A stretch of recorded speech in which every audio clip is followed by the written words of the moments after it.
কাশ্মীরি আলুর দম, সাদা আলুর দম, নিরামিষ আলুর দম বা আমিষভাবে করা আলুর দম অনেক কিছুই তো ট্রাই করলেন। এবার একবার শীতের এই সকল সবজি দিয়ে আলুর দমটা ট্রাই করে দেখুন।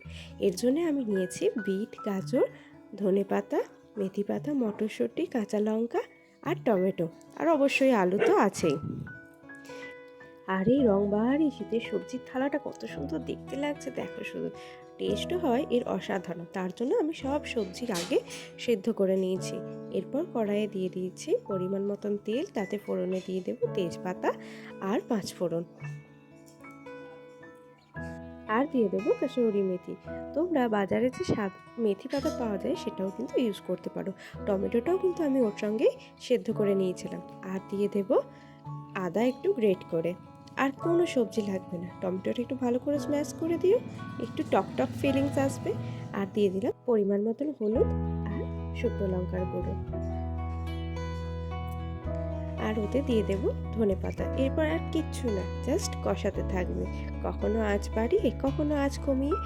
আর সিদ্ধ করে রাখা যে জলটা ছিল, দেখেই তো সবজিগুলো খুব ভালো করে ধুয়ে নিই, তারপরেই কিন্তু প্রেসারে সিদ্ধ করতে দিয়েছিলাম।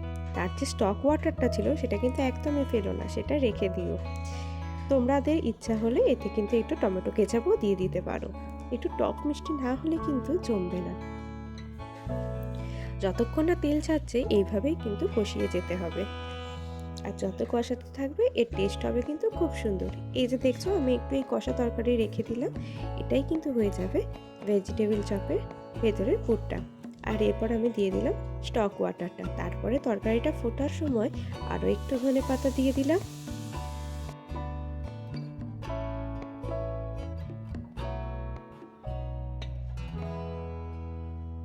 এরপর আর কি, কখনো আঁচ বাড়িয়ে কখনো বা আঁচ কমিয়ে ফোটাতে থাকো। ফুটে ফুটে যখন ওপরে তেলটা ভেসে যাবে, তখন আমাদের এই আলুর দম একদম রেডি। আর সার্ভ করে দাও গরম গরম লুচি, পরোটা, রুটি বা কচুরির সাথে। এটা কেমন লাগলো অবশ্যই জানিও।